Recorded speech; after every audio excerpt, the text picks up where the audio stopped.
Hello बच्चों, hello hello, नमस्कार। कैसे हो सभी? कैसी चल रही है पढ़ाई? आई होप सारे लोग पढ़ रहे होंगे। हमारी 12th है, इंपॉर्टेंट ईयर है। सबने पढ़ाई करना शुरू कर दिया होगा और इसीलिए आज मैं लेके आऊँ पेयर ऑफ स्ट्रेट लाइन का पार्ट नंबर 4 यानी कि लेक्चर नंबर 4। तो क्या करेंगे इस लेक्चर नंबर 4 में देखते हैं। इससे पहले हमने combined equation and homogeneous equation cover कर लिया है। तो आज के सेशन में हम देखेंगे ये एंगल बिटवीन लाइंस का, ठीक है, कि दो लाइंस के बीच का एंगल कितना आता है, वो हम देखेंगे। So let's get start. Angle between lines. So देखिए, सो एंगल बिटवीन लाइंस ये क्या है? दिस इज आर, ये हमारा होमोजीनियस इक्वेशन है, राइट? Homogeneous equation, correct. अभी हमको पता है होमोजीनियस इक्वेशन जो होता है वो हमेशा क्या होता है, उसकी जो रिक्वायर्ड दो लाइंस होती है, मतलब जिनसे ये इक्वेशन बनता है, होमोजीनियस इक्वेशन जिन दो लाइन से बनता है, वो दो लाइनें ओरिजिन से पास होती है, ठीक है। अब अगर ये दो लाइनें ओरिजिन से पास होती है और साथ में दो लाइनें हैं, लाइन 1 एंड लाइन 2, तो ऑब्वियसली इनके बीच में कुछ ना कुछ एंगल होगा, राइट? तो वही एंगल क्या होगा वो निकालने का फॉर्मूला यहाँ पे दिया है, tan theta is equal to 2 under root H square minus A B divide by A plus B mod में, ठीक है। तो ये फॉर्मूला ही हमको सीखना है। यही है हमारा एंगल बिटवीन लाइंस का फॉर्मूला। कौन से लाइंस का?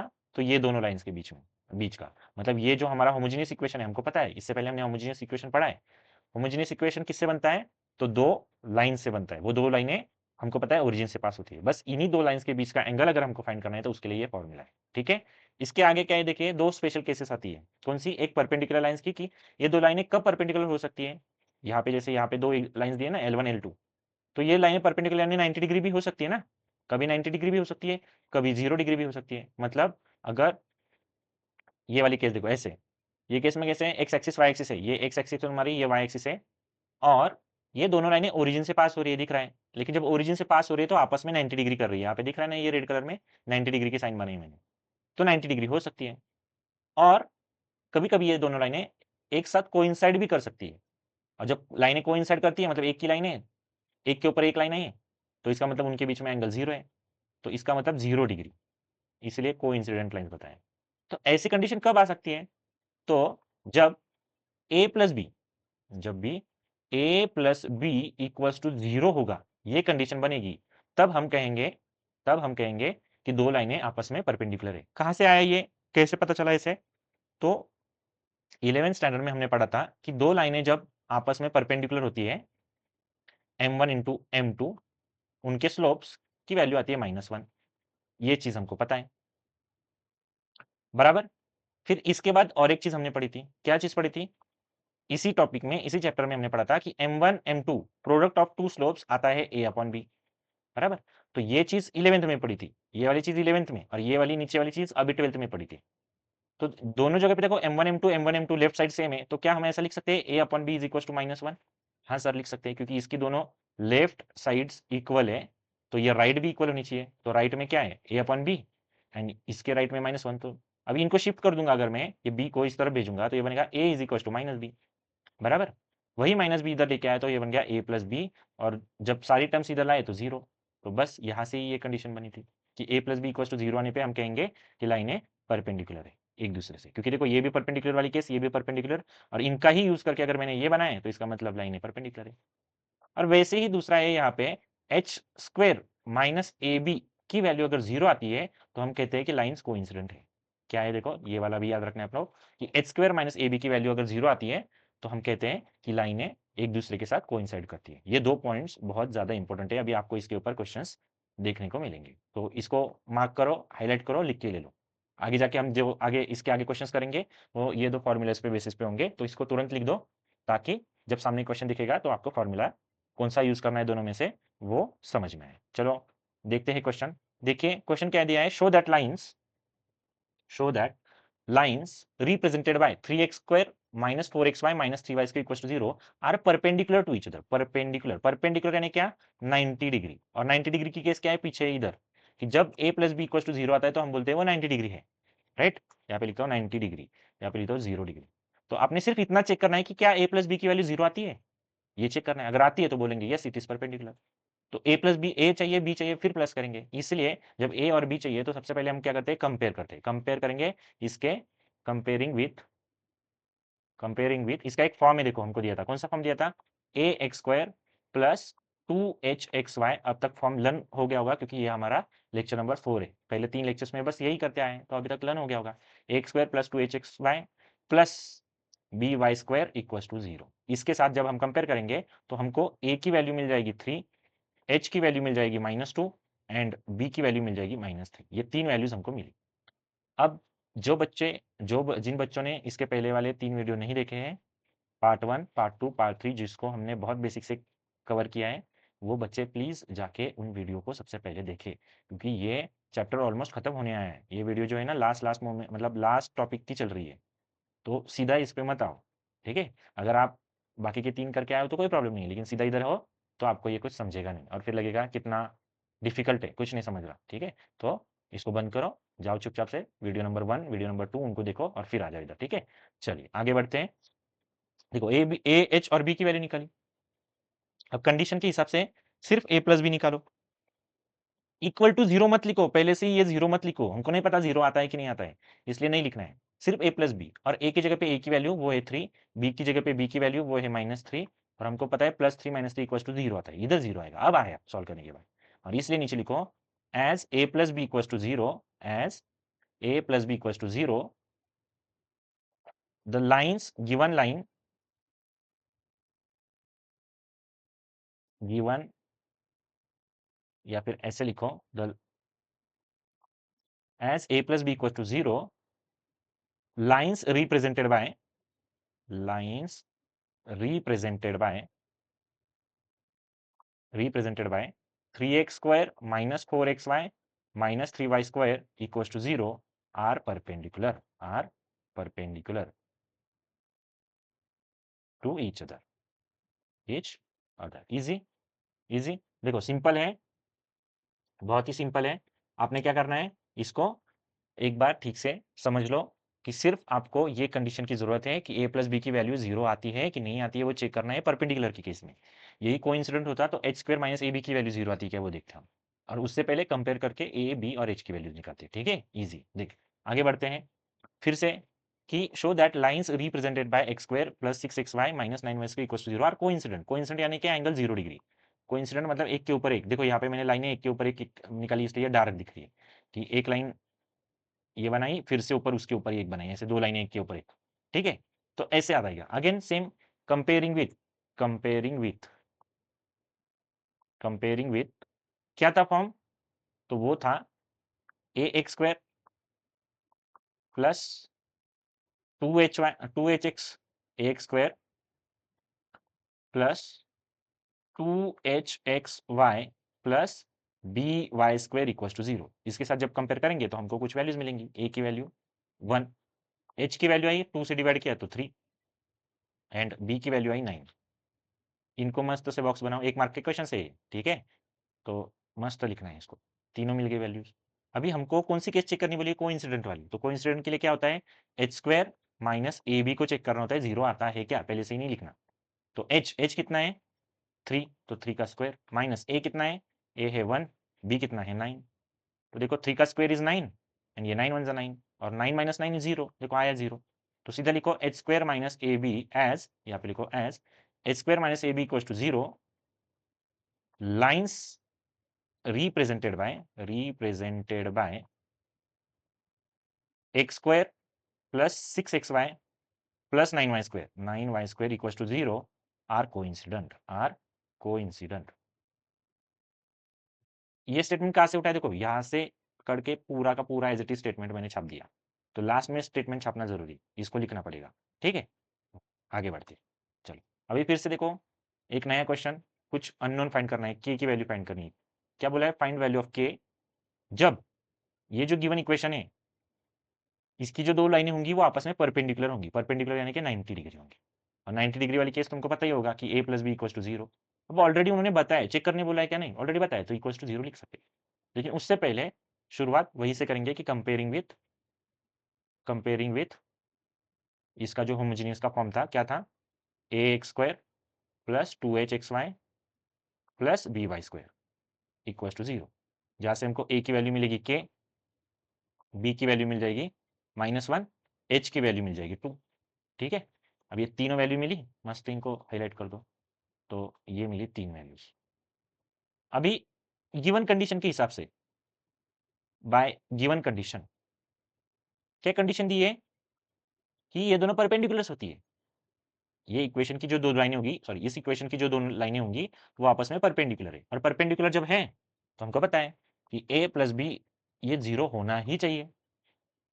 अब a प्लस बी 0 होना चाहिए तो a की वैल्यू डालो, b की वैल्यू डालो। a की वैल्यू क्या है k, b की वैल्यू क्या है b की -1, और ये 0 होना चाहिए, हमको पता है। ये -1 देखो इस तरफ भेज दो तो क्या आ जाएगा, प्लस माइनस माइनस, ये -1 इस तरफ भेज दिया तो k इज इक्वल टू +1, बात खत्म, आई k की वैल्यू, आंसर इधर ही आया। बहुत ईजी, 1 मार्क का क्वेश्चन, बहुत ही ईजी चैप्टर है ये। मन लगा के करोगे, डेली आधे घंटे का भी टाइम लगा के पढ़ना चालू करोगे, तब भी तुम्हारा ये मैथ्स का प्रॉब्लम हमेशा के लिए सॉल्व हो सकता है। 2-2 3-3 घंटे नहीं बैठना होता है, ठीक है, या फिर एग्जाम के लास्ट दिन, कल एग्जाम है और आज पूरा दिन बैठ रहे हैं, ऐसा नहीं करना है। हर दिन आधा घंटा, 40 मिनट, 45 मिनट, जो बच्चों को आदत है बैठने की उनके लिए तो बहुत सही है, लेकिन मान लो जिनको आदत है ही नहीं, अब जिनको आदत है नहीं तो एटलीस्ट 30 मिनट, आज 30 मिनट, पहले 8 दिन 30 मिनट बैठ लिए, 8 दिन के बाद 40 मिनट बैठना शुरू कर दो, 10 मिनट बढ़ाओ, फिर 8 दिन बाद, मतलब 1 महीने में जैसे तैसे 1 घंटा बैठने की आदत लगी जाएगी, 2 महीने में 1 घंटे का 2 घंटे हो जाएंगे, 120 मिनट बैठ सकते हो। आदतें सुधारो, ठीक है। सब कोई पहले से सीख के नहीं आता, चीज़ें सीखनी पड़ती है, आदतें डलनी पड़ती है, ओके। और अच्छी आदतें जल्दी अडॉप्ट नहीं करते हम लोग, तो उनके लिए अगर जब कुछ बनना है, कुछ पाना है, तो सैक्रिफाइसेस करने पड़ेंगे, ठीक है। चलो आगे बढ़ते हैं। Find the measure of acute angle between the lines. अभी हमको क्या करना है, एक्यूट एंगल यानी कि थीटा निकालना है, और थीटा निकालने के लिए क्या पढ़ा हमने, देखो इधर थीटा निकालने के लिए पढ़ा है tan theta is equal to 2 √h² - ab upon a plus b, ये फॉर्मूला पढ़ा है। तो अभी आई इस फॉर्मूले की बारी, आ जाओ वापस उस क्वेश्चन पे, अगेन वही कंपेयर करके, तो करो कंपेयरिंग, कंपेयरिंग विथ, क्या था फॉर्म बोलो वहां से, ऐसा मान लो मैं आपके सामने बैठ के आपको पढ़ा रहा हूँ, करेक्ट, तो आप बोला करो, बोलने से क्या होगा, अपने माइंड को, अपने ब्रेन को सिग्नल्स जाते हैं, हम जो बोलते हैं वो खुद भी सुनते हैं ना, तो हम सुनते हैं मतलब कौन सुनता है, ब्रेन ही सुनता है हमारा, तो जब हम बोलेंगे तो हमारा ब्रेन ऑटोमेटिकली उस चीज को सुनेगा और स्टोर करके रखेगा। तो सिर्फ वॉच नहीं करना है, उसको बोलना भी है। तो क्या था form, ax² plus 2hxy plus by² equal to 0, right, एकदम राइट। फिर a b, a h b की वैल्यूज बताओ, ए की वैल्यू देखो, ए 4, एच ये 5 डिवाइड बाई 2 करना है तो 5/2, एंड बी, बी कितना है यहाँ पे 1, इन तीनों को बॉक्स बना दो, ये हो गया पहला, सेकेंड एंड थर्ड वन, यहाँ तक तो ठीक है। आगे क्या बोलता है देखो, फाइंड द एक्यूट एंगल, तो इसलिए हमको पता है therefore acute angle tan theta is equal to, क्या था formula, 2√h² minus A B divide by A plus b, और ये वैल्यूज मॉड में, अब मॉड में है इसका मतलब क्या होता है कि अंदर जब तुम्हारी नेगेटिव वैल्यू आ जाएगी, पॉजिटिव वैल्यू आ जाएगी, तो उसको सीधा तुमने पॉजिटिव ही मान लिया है, वो उसकी मॉड की, इसलिए मॉड में रखा है हमने। अब वैल्यूज भरते जाओ, 2 का 2 as it is, under root में भरो, h का स्क्वायर तो 5/2 का स्क्वायर, इसका square minus a into b, a कितना है 4, बी कितना है 1, तो 4 × 1, पहले वैल्यूज भरता हूँ फिर बाद में सॉल्व करेंगे, और फिर नीचे 4+1, क्योंकि a प्लस बी है तो 4+1। अब आगे 2 वैसे ही as it is, under root में देखो 5 का स्क्वायर 25 और 2 का स्क्वायर 4, माइनस 4 1 जा 4, एंड डिवाइड बाय 4+1 5, यहाँ तक पहुंचे, कोई दिक्कत, कोई दिक्कत नहीं, ठीक है। अभी देखो इसके आगे का इधर करता हूँ मैं, 2 as it is under root में, इधर देखो ये क्रॉस मल्टीप्लाई करना पड़ेगा ऐसे, क्योंकि यहाँ पे फ्रैक्शन है। अब ये 4 के नीचे कुछ नहीं मतलब 1, तो 25 1 जा 25 माइनस 4 4 जा 16 डिवाइड बाय 4 1 जा 4, एंड नीचे डिवाइड बाय 5 तो था ही। अब देखो कुछ बच्चे ऐसे सोचेंगे, जो बच्चों को ऑलरेडी मैथ्स में अच्छा आता है, वो क्या सोचेंगे, क्या सर ये मल्टीप्लाई करके दिखा रहे हैं, सीधा भी तो लिख सकते थे, ये स्टेप क्यों दिखा रहे हैं, कितना स्टेप बढ़ा रहे हैं, नहीं यार, मुझे पता है कि मैक्सिमम बच्चे ऐसे होंगे, तुम देखो, तुमको आता है ना, तुम 2x पे देखो सिंपल, लेकिन बहुत ऐसे बच्चे हैं जिनको ये चीज भी नहीं आती है, गारंटीड, और वो बच्चे रिलेट कर रहे होंगे कि सच सर जो बोल रहे हैं ना वो सच बात है, हमको नहीं आता ये, तो जब वो बच्चे ये चीज़ें देखेंगे ना, उनको अंदर से महसूस होगा कि नहीं, मैथ्स ईज़ी है। हमको नहीं पता था कैसे करना है, या फिर हमको किसी ने बताया नहीं कि ये स्टेप भी होती है। कुछ टीचर्स क्या करते हैं, मैक्सिमम टीचर्स ऐसे करते हैं कि सीधा यहाँ से जंप मारते थे, आंसर पे आ जाते थे, 9/4 ऐसा कुछ लिखते थे, बच्चा उधर ही प्रॉब्लम कि ये क्रॉस मल्टीप्लाई करना था, कैसे करते क्रॉस मल्टीप्लाई, पता ही नहीं। तो इसलिए ये स्टेप एक्स्ट्रा करवाई, ठीक है? बस पहला ही क्वेश्चन है ना, इसलिए करवाई। आगे जाके 3-4 क्वेश्चन हो जाएँगे तब मैं भी करूँगा, क्योंकि वो बच्चों को एटलीस्ट वो 2-3 क्वेश्चन से हिंट तो मिल गई होती है, कैसे करना है पता चल रहा है, फिर बाद में वो भी करना सीख जाते हैं। इसलिए पहला क्वेश्चन है, समझ जाओ। ऐसा नहीं है कि सारे स्टेप्स लिख के देंगे और लेंदी कराऊँगा, नहीं कराऊँगा। बाद में जहाँ पे शॉर्टकट डालने हैं वहाँ पे डालूँगा। अब जहाँ पे मुझे पता है कहाँ पे ज़रूरत है, कहाँ बच्चों को सारे स्टेप्स दिखाने हैं, कहाँ पे नहीं दिखाने हैं, ठीक है? तो अच्छे वाले बच्चे ऐसा ना मान ले कि एकदम लेंदी है, ठीक है? 25 माइनस 16 कितना होता है? 9, और 9/4 तो ये बन गया रूट में 9/4 डिवाइड बाय 5। अब इनका रूट हटाना पड़ेगा ना, 9 रूट के बाहर आ जाएगा तो कितना बनेगा? 3 बनेगा, और 4 रूट के बाहर आएगा तो 2 बनेगा, और उसके डिवाइड बाय 5, ये मॉड तो था ही, और इधर tan थीटा भी था। अब देखो ये 2 से 2 कट, बचा क्या? 3/5, और मॉड है तो मॉड के बाहर निकाल दो, ये हो गया 3/5, tan थीटा की वैल्यू 3/5। लेकिन हमको tan थीटा की नहीं, थीटा की वैल्यू चाहिए, एंगल निकालना है, तो वो क्या आ जाएगा? Theta is equal to, tan को इधर भेज दो, tan इनवर्स, तो ये हो जाएगा tan इनवर्स और 3/5। सो this is the required angle. अब सर इधर 45 30 ऐसा क्यों नहीं है? क्योंकि बेटा जब 45 आना चाहिए तो उसके लिए 1 वैल्यू आनी चाहिए, 30 के लिए वैल्यू आनी चाहिए मान लो 1/√3, 60 के लिए √3, ऐसे वैल्यूज आनी चाहिए। ऐसे वैल्यू आएंगे जो हमको पता है, तब हमको पता वाले एंगल्स मिल जाएंगे। अब 3/5 आइए मतलब वो ऐसा कुछ आता होगा, मान लो 45 से छोटी, मतलब 29, 28 मे बी 25 ऐसा कुछ एंगल आता होगा, और उसकी वैल्यू हमको एग्जैक्ट नहीं पता, इसलिए ये ऐसे लिख के हमने छोड़ दिया। जिन एंगल्स की मान लो हमको 0 की वैल्यू पता है, 45 की वैल्यू पता है, 30 की वैल्यू पता है, 60 की वैल्यू पता है, 90 की वैल्यू पता है, ऐसे इनकी जो वैल्यू पता है, इनकी अगर आई तो हम इनको लिख देंगे। लेकिन इनकी 3/5 इस टेबल में था क्या कहीं पर भी? नहीं था, तो इसका एग्जैक्ट एंगल हमको नहीं पता है। हाँ, निकालना है तो इसको निकाल सकते हैं, लेकिन इतनी की ही जरूरत है, ज्यादा करने की जरूरत नहीं है, क्योंकि ये वैसे भी 1 से 2 मार्क का क्वेश्चन है, ठीक है? चलिए आगे बढ़ते हैं। अब यहाँ पे देखो, find the measure of acute angle between the lines represented by this. Again same question. इसको क्यों लिया होगा? क्योंकि यहाँ पे देखो ये सर्ड्स दिख रहा है, ये रूट वाला नंबर दिख रहा है, तो बच्चे इसको देख के घबरा जाते हैं, इसलिए इसको भी रखा है। अदरवाइज ये तो है ही सेम, मतलब अभी जो किया उसके जैसा ही है, सेम टू सेम। तो करते हैं इसको, कंपेयरिंग विथ, कंपेयरिंग विथ वो जो फॉर्म में बताओ जरा होमोजीनियस का। अगेन एक बार a square plus 2hxy plus by² equals to 0। और ए एच की वैल्यू बताओ, ए की वैल्यू 3, एच की वैल्यू क्या हो जाएगी फिर? इसको 2 से डिवाइड कर दो, -2/√3, -2√3, क्योंकि ये एच की वैल्यू निकालनी है तो ये 2 हमेशा इसको डिवाइड करता है, इतना याद रखो। तो माइनस है ही, 4 को 2 से डिवाइड किया तो 2√3 है ही। और फिर साथ में बी, बी कितना है? 3। इनको बॉक्स बना के रखो, ये पहला, ये second one, this is third one, 3 मिले चीजें। अभी क्या करना है? एक्यूट एंगल निकालना है, मतलब tan थीटा। तो tan theta is equal to, वापस से फॉर्मूला 2 अंडर रूट में h square minus A B divide by a plus B, mod में, ये सारी चीजें मॉड में। अब वैल्यूज पुट करो, 2 एच का स्क्वायर, एच में कौन है? -2√3 पूरे का square, minus A b, a कितना है? 3, बी कितना है? 3, डिवाइड बाई नीचे 3+3। तो यहाँ तक आए, इधर आ जाओ, 2 एज इट इज, माइनस का स्क्वायर पॉजिटिव, देखो एक एक चीज का करो, नंबर का, साइन का, डिजिट का, सबका। माइनस का किया तो पॉजिटिव आया, 2 का स्क्वायर किया 4 आया, और √3 का स्क्वायर किया 3 आया, तो 4 3 कितना हुआ? 12 हुआ। क्या क्या किया? माइनस का स्क्वायर आया, माइनस का स्क्वायर आया पॉजिटिव, 2 का स्क्वायर आया 4, एंड √3 का स्क्वायर आया 3, क्योंकि ये 2 रूट साइन कैंसिल होती है, सिर्फ 3 बचता है। तो इन तीनों का एक साथ में मैंने प्लस 4 × 3, 4 3 12, ऐसे, ठीक है? इसको हटाता हूँ, फालतू में ज्यादा भरा भरा सा लग रहा है, ठीक है? अभी ये 12 हुआ, माइनस अंदर क्या है? 3 3 9, डिवाइड बाय 3+3 6, ये इधर कट हो गया, मतलब लाइन मार दी।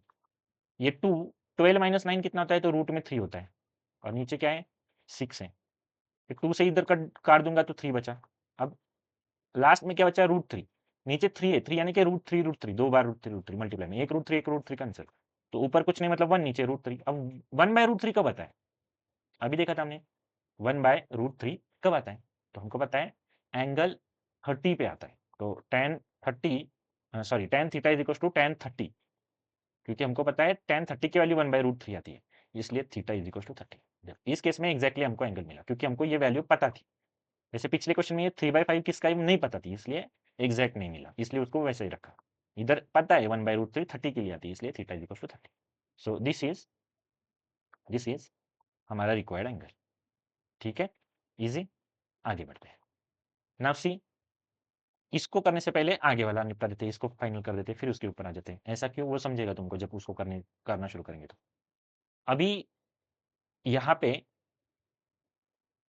रुको रुको, इसको ही पहले करते हैं, इसको नहीं, इसको ही करना है, रुको इसको ही करना है, उसको बाद में करना है। इसको ही करते हैं आगे, वही find the acute angle, acute angle he find करना है। तो अगेन सारी स्टेप्स वही, कंपेयर करो, कंपेयरिंग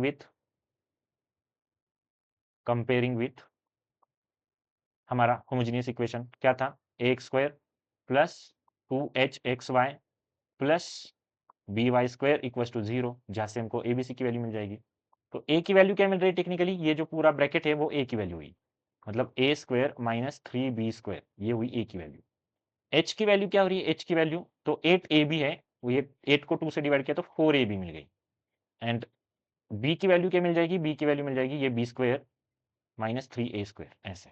अभी थोड़ा यहाँ पे देखो, थोड़ा सा लेवल अलग कर दिया इसको, तो घबराने की जरूरत नहीं, अभी भी वही सब कुछ करना है, सिर्फ यहाँ पे एग्जैक्ट नंबर नहीं है। अगेन ए बी दिख रहा है तो लगेगा कि क्या हार्ड है, ऐसा कुछ नहीं।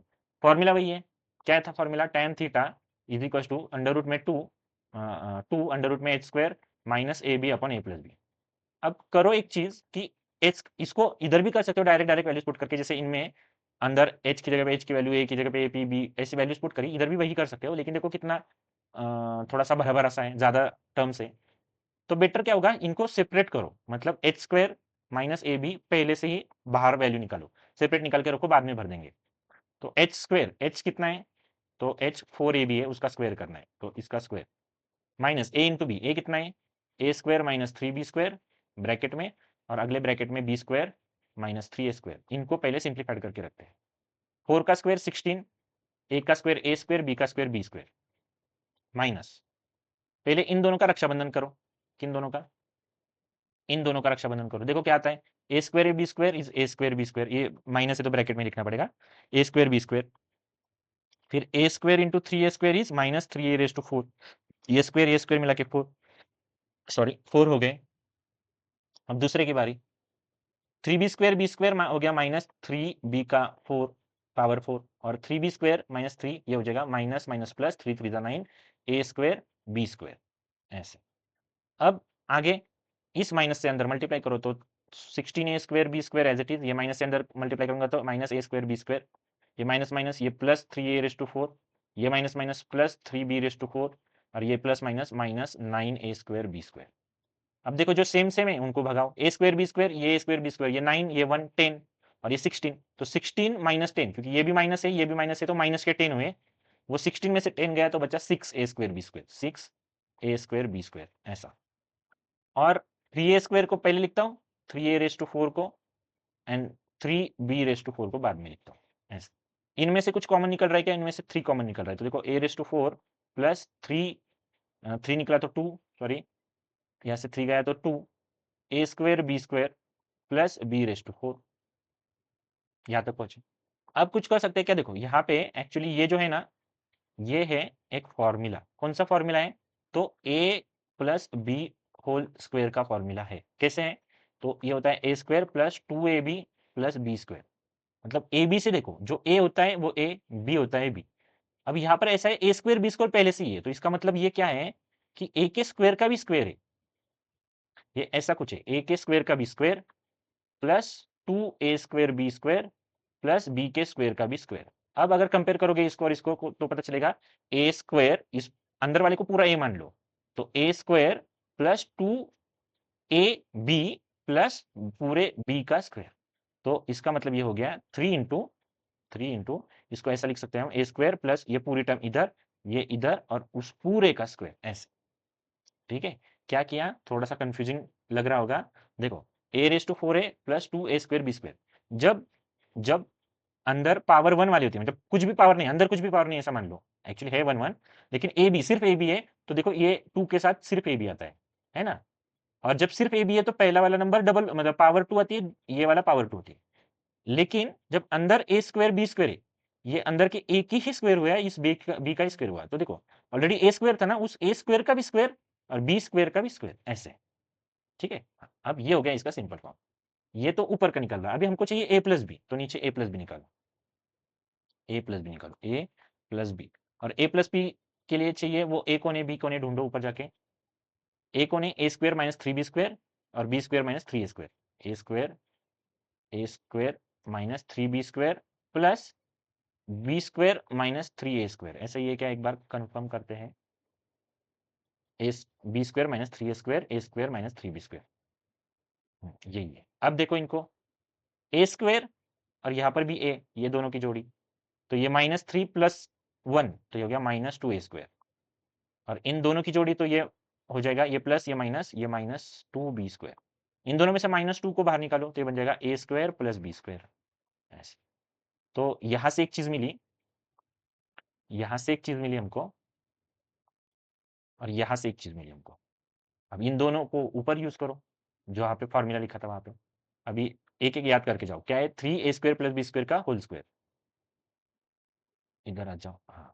अब ऊपर ये 2, इसकी चीज, ये ब्रैकेट के अंदर की चीज पता है हमको, क्या निकाली थी, 3 बाहर था, a square plus b square whole bracket square divide by, नीचे क्या था, -2 into a square plus b square, कुछ ऐसा था। और ये मॉड में था, और ये बाहर टेन थीटा, ऐसा। ठीक है, थोड़ा सा कैनवास को इधर घुमाता हूँ, ऐसे लेके आता हूँ। अभी tan theta is equal to, इसका स्क्वायर रूट करने जाओगे तो 2 तो है ही बाहर, 3 आ जाएगा ऐसे करके, √3 करके, और ये 2 और ये साइन कैंसिल हो जाएगी। 3 के केस में 3 रूट को लेके ही आएगा, लेकिन इसके केस में ये ऐसे कट हो जाएंगे, और बचेगा क्या, सिर्फ ए स्क्वायर प्लस बी स्क्वायर। वैसे ही नीचे क्या है, -2 तो वैसे है ही, नीचे ए स्क्वायर प्लस बी स्क्वायर है ही। तो क्लियरली दिख रहा होगा कि ये ए स्क्वायर बी स्क्वायर कैंसिल हो जाएगा, साथ में ये 2 भी कैंसिल हो जाएगा, ये 2 भी कैंसिल हो जाएगा। तो बचा क्या, लास्ट में बचा tan theta is equal to √3। Sir ये माइनस किधर गया, तो वो माइनस गायब हुआ मॉड की वजह से। ये जो मॉड है, तो मॉड के अंदर की वैल्यू को हम जब मॉड को हटाते हैं तो पॉजिटिव लेते हैं। अब tan theta is equal to √3, √3 कब आता है, तो टेन 60 पे आता है, टेन 60 पे आता है। तो इसका मतलब हुआ थीटा की वैल्यू 60 डिग्री, बात खत्म, बात खत्म। इसको नोट में लिखो, इस क्वेश्चन को नोट में लिखना है, नोट में लिखो इस क्वेश्चन को, इंपॉर्टेंट है। थोड़ा सा अतरंगी है ना, तो इसलिए इंपॉर्टेंट में लिखो इसको। ऐसे ही अतरंगी क्वेश्चंस को नोट बनानी होती है। ऐसे वाले जो सिंपल है इनको नोट्स बना के क्या, इनको क्या, ये तो आता है, ये तो आ जाएगा सिंपल। ये देखो ये सिंपल क्वेश्चन है, ये आ जाएंगे तुमको। लेकिन ये जो ऐसे अतरंगी है ना, ये जो अतरंगी है ना, ये थोड़े से, ये वाला कौन सा, इसकी बात कर रहा हूँ, ये वाले थोड़े से दिमाग को चकरा देते, तो इनको लिख के रखना है और इनकी प्रैक्टिस करनी होती है, इनकी प्रैक्टिस करनी है 2-3 बार, तो बात खत्म। अगर ये आ रहा है तो बाकी वाले तो आ ही जाएंगे, 100% आ जाएंगे। तो देखते हैं आगे का क्वेश्चन, इसको बाद में करेंगे, पहले इसको करते हैं। ठीक है, अभी देखो क्या है question, find the combined equation of lines passing through the, combined equation find करना है, कंबाइंड इक्वेशन फाइंड करना है, combined equation passing through the origin and each of which making angle 60 with y axis. देखो मैंने lines भी बनाई है, तो लाइन 1 ये लाइन 2, इन दो लाइंस का कंबाइंड इक्वेशन फाइंड करना है। अब हमने पहले ही टॉपिक में पढ़ा था कि दो लाइंस की इक्वेशन अगर हमारे पास होंगी तो हम क्या बना सकते हैं, उनके इक्वेशन होंगी तो कंबाइंड इक्वेशन बना सकते हैं। लेकिन अगर इक्वेशन जब दी नहीं है तो पहले इक्वेशन बनाने पड़ेंगे। जब इक्वेशन बनाने हैं तो अभी एंगल चल रहा है, इसका मतलब एंगल का यूज करके इक्वेशन बनाने हैं। और लाइनें तो ओरिजिन से पास होती है, हमको पता ही है। ठीक है, लाइनें ओरिजिन से पास हो रही है तो इक्वेशन क्या बनती है, y is equal to m x बनती है। तो लाइन 1 है तो उसका m1 स्लोप, और लाइन 2 है तो उसका m2 स्लोप, और ये होगी दोनों उनकी इक्वेशंस। तो चलिए इन दोनों को बनाते हैं, ये दो इक्वेशंस को सबसे पहले फॉर्म करते हैं। अब हमको पता है इक्वेशन को फॉर्म करना है तो हमको क्या चाहिए, हमको चाहिए स्लोप। तो सीधा पहले जो इन्फॉर्मेशन गिवन है वो लिखते हैं कि the lines L1 and L2, L1 and L2 are making 60 degree angles with y axis, with y axis। मतलब हमारी जो ये ऑरेंज वाली है वो देखो, y एक्सिस किधर होती है, इधर होती है।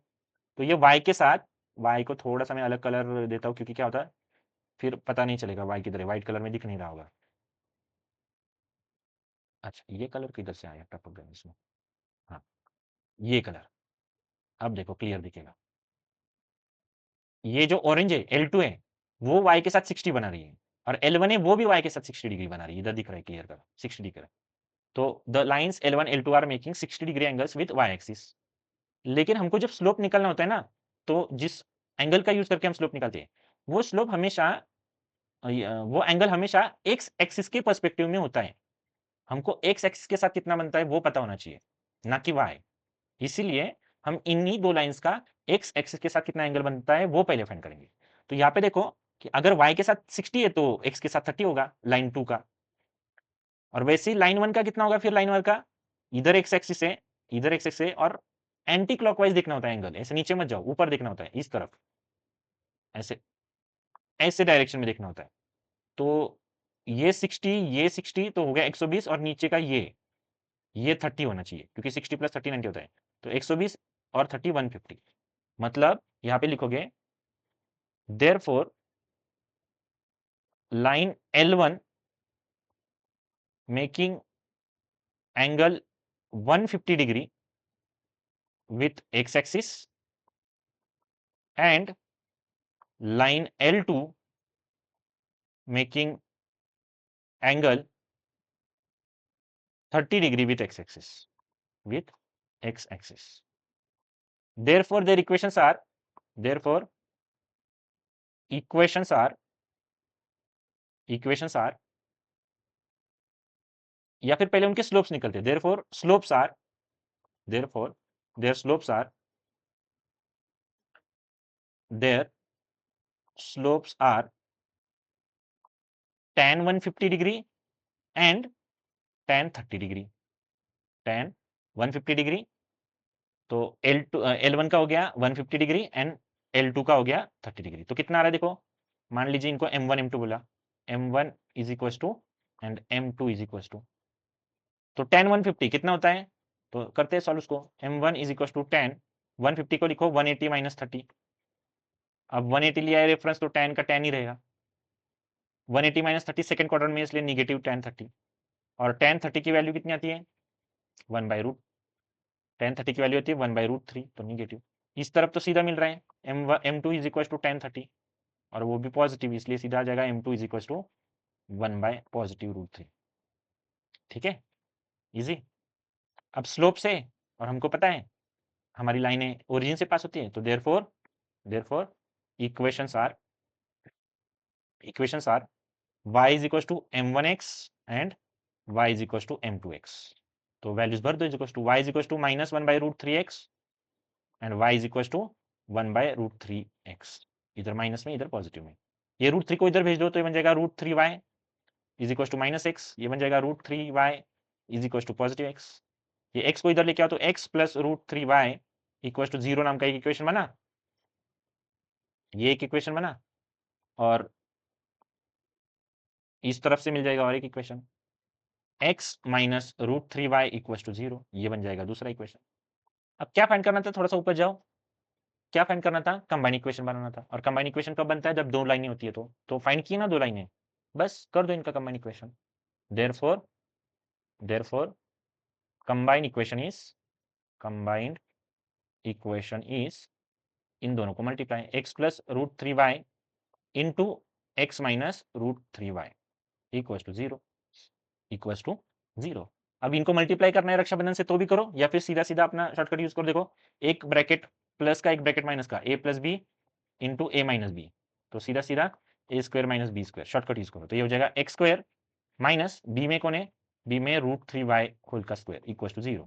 तो एक्स स्क्वायर का एक्स स्क्वायर माइनस √3 का स्क्वायर इज 3, वाई का square is y square equal to 0, और ये हो गया वो रिक्वायर्ड इक्वेशन, कंबाइन इक्वेशन।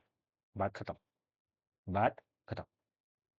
ठीक है, इसको भी थोड़ा सा नोट्स में डालो, इसको भी लिखो, नोट के काम वाला, मतलब इंपॉर्टेंट है, अगेन इंपॉर्टेंट, थोड़ा सा अतरंगी क्वेश्चन है। ठीक है, अभी आगे बढ़ते हैं, आगे खत्म, लेकिन इससे पहले क्वेश्चन छोड़ा है उसको कंप्लीट करते हैं। ये इसको छोड़ा था। अब ये क्वेश्चन है ना, थोड़ा सा नहीं, ज्यादा अतरंगी है, थोड़ा नहीं है, ज्यादा अतरंगी है। क्यों, वो देखते हैं। अभी क्वेश्चन क्या दिया है, find the combined equation of lines passing through the origin. अब दो लाइन है ओरिजिन से पास होती है, कौन सी दो लाइन, देखो यहाँ पे एक ब्लू लाइन, मान लो ये L1 और ये L2, ये दो लाइनें ओरिजिन से पास होती है, हो रही है क्या, हो रही है। और ये लाइन क्या करती है, 30 डिग्री का एंगल बनाती है, 30 डिग्री का एंगल बनाती है, किसके साथ, तो इस वाले के साथ, इस लाइन के साथ। और ये लाइन किधर है, तो इधर देखो मैंने येलो में बनाई है, 3x + 2y - 11, इसके साथ ये दोनों लाइनें 30 डिग्री एंगल बनाती है। देखो इधर दिखाया मैंने, इधर एक 30 और नीचे इधर एक 30, तो ये दोनों 30 बनाती है। तो ये दोनों का कंबाइन इक्वेशन निकालना है, कंबाइन इक्वेशन निकालना है। तो चलो निकालते हैं, कैसे निकालेंगे। तो सबसे पहले ये लाइन दी है ना, तो इसका स्लोप निकालते हैं। The slope of the slope of line 3x + 2y - 11 = 0 is, क्या आ जाएगा स्लोप, माइनस m = -3/2। पता है हमको -a/b का फॉर्मूला यूज करके, तो इसका स्लोप निकाला। क्या करेंगे इस स्लोप का यूज करके, अब देखो और एक चीज पता है कि ये मान लो इसमें से एक लाइन उठाते हैं, the given line, given line मतलब ये येलो वाली की बात चल रही है, and one of the line, one of the line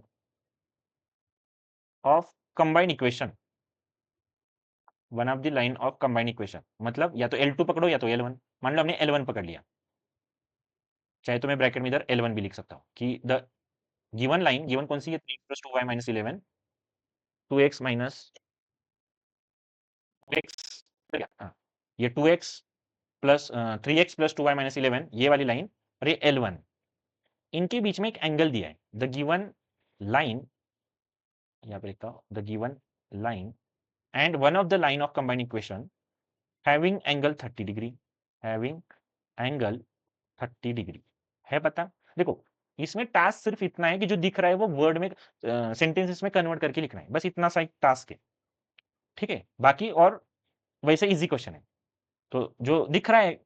अब ड्रॉबैक क्या है बताएं इस क्वेश्चन का, बुक में डायग्राम नहीं है, बुक में डायग्राम नहीं है तो बहुत ही डिफिकल्ट है वो। इधर मैंने डायग्राम ऑलरेडी दे रखी है, अब डायग्राम दी है तो दिख रहा है, बुक में नहीं दी है, बुक में नहीं दी है तो प्रॉब्लम होगी थोड़ी सी, ठीक है। तो जब 30 डिग्री एंगल पता है तो सीधा फॉर्मूला यूज करो, tan 30 degree is equal to, formula क्या था हमको पता है, m - m1 upon 1 plus m1 m2, मतलब m1 m2, यहाँ पे m1 m यूज कर रहा हूँ। अब ठीक से समझो, यहाँ पे ऐसा क्यों किया, m कौन सा लिया, तो ये वाला m लिया, और m1 कौन सा लिया, तो वन ऑफ द लाइन का स्लोप लिया। The given line and one of the line of combined equation having angle 30 degree and L1 having slope m, having slope m1, ऐसा डालता हूँ। तो अब ये दोनों लाइन के बीच की बात चल रही है फिलहाल, ये दोनों लाइनों के बीच, व्हाइट कलर, हाँ ये दोनों लाइन की, कौन सी वाली, ये वाली एंड ये वाली, इनके बीच में यहाँ पे एंगल दिख रहा है, इस एंगल की बात चल रही है। इस ब्लू वाली लाइन को स्लोप हमने m1 मान लिया, एंड ये येलो वाली का स्लोप हमने -m मान लिया, बाद में उसकी वैल्यूज पुट करेंगे। अब जो चीज पता है यहाँ पे वो पुट कर दो, क्या चीज पता है हमको, तो हमको जो स्लोप वगैरह पता है। अब tan 30 की वैल्यू हमको पता है 1/√3 होती है, तो 1/√3 लिखिए। यहाँ पे m की वैल्यू -3/2 है, तो वो लिख दिए -3/2, यहाँ पे -m1। इससे बेटर ऐसा भी कर सकते हैं हम, इससे बेटर, ताकि ये m1 चला जाए, इसको ऐसा भी कर सकते हैं, ये m1 हट जाए, इसलिए इसको m बोलो, इसको m1 बोलो, इसको m1 बोलो और इसको m बोलो, जिसकी वैल्यू पता नहीं उसको वैसे ही रखो, m बोलो उसको, ताकि वो सही लगे। तो ये फॉर्मूला थोड़ा सा घूम जाएगा, ऐसा भी लिखा तो भी कोई प्रॉब्लम नहीं है, m की जगह पे m लिखा, देखो m की जगह पे m लिखा, माइनस m1 की जगह पे ये लिखा, तो ये माइनस माइनस +3/2 हो गया ऊपर। नीचे 1, हमको पता है इसका माइनस बाहर आने वाला है, तो माइनस m1 कितना है 3/2 इंटू ये m, किधर गया m, ये m यहाँ पहुंचे।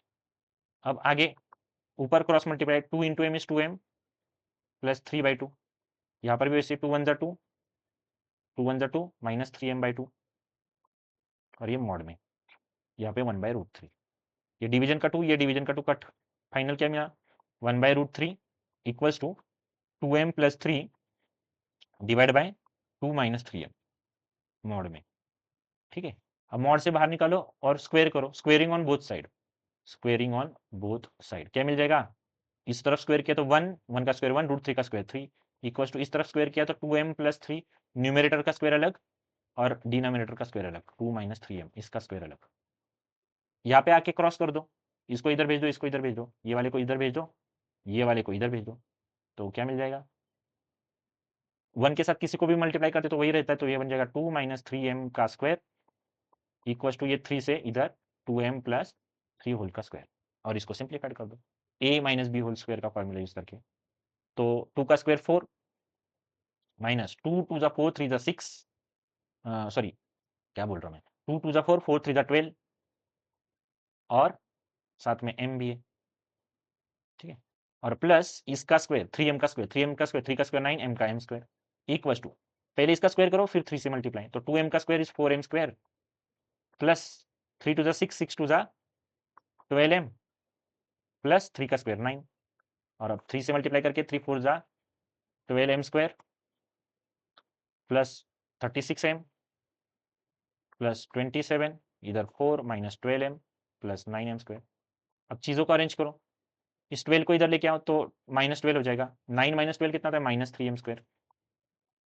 ये 36 इधर लेके आओ तो निगेटिव 36, ये निगेटिव 36 निगेटिव 12 कितना हुआ? 48, माइनस 48m हो जाएगा, और ये 27 इस तरफ लेके आओ तो माइनस 27, माइनस 27 में से 4 गए तो माइनस 23 इक्वल टू 0। सारा माइनस है, माइनस बाहर कर दो इधर, या फिर माइनस से मल्टीप्लाई कर दो, ये बन जाएगा 3m square plus 48m minus 23 equal to 0। अब इसको देख के एक चीज याद आएगी कि ये तो हमारा ऑक्सिलरी इक्वेशन बन गया ना, ये तो ऑक्सिलरी इक्वेशन बन गया। This is auxiliary equation of those lines, ये उन दो लाइंस का ऑक्सिलरी इक्वेशन बन गया। अब एक चीज पता है हमको, ऑक्सिलरी इक्वेशन कब बताए? तो वो दो लाइन के स्लोप्स का, मतलब इसके जो सॉल्यूशन होते हैं वो स्लोप्स होते हैं m1 m2, इसको सॉल्व करने के बाद जो स्लोप्स आते हैं ना वो होते हैं m1 m2, और यही स्लोप्स क्या होती है? वो दो इक्वेशंस बनाती है।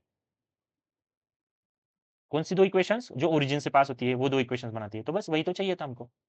तो इसको सॉल्व करके ऐसा भी कर सकते हैं कि इनके स्लोप्स निकाले, फिर y is equal to mx m1x, y is equal to m2x, ऐसे दो इक्वेशन बना के फिर इनको मल्टीप्लाई करके भी कंबाइन इक्वेशन मिलाया बनाया जा सकता है, या फिर सीधा सीधा हमको पता है कि y is equal to mx, ये इक्वेशन है किसका?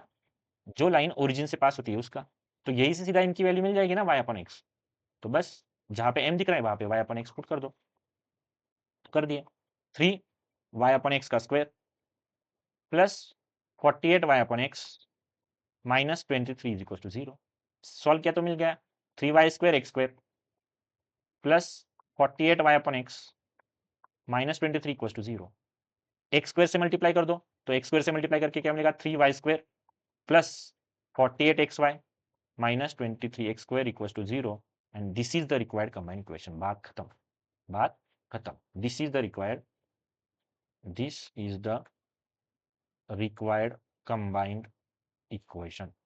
पता है मुझे ये क्वेश्चन थोड़ा सा लेंदी है, लेकिन अगर इसको इसको फिर एक बार रिपीट मोड पे देखोगे तो 100% समझ में आएगा। इसको भी फिर से इंपॉर्टेंट में डालो, इसको भी तुम्हारे नोट सेक्शन में लिखना है, ठीक है? सिर्फ नन्हे मुन्ने क्वेश्चन, छोटू मोटू क्वेश्चन 1 मार्क के 2 मार्क के करने से पेपर नहीं निकलता, उससे स्कोर नहीं बनता, ठीक है?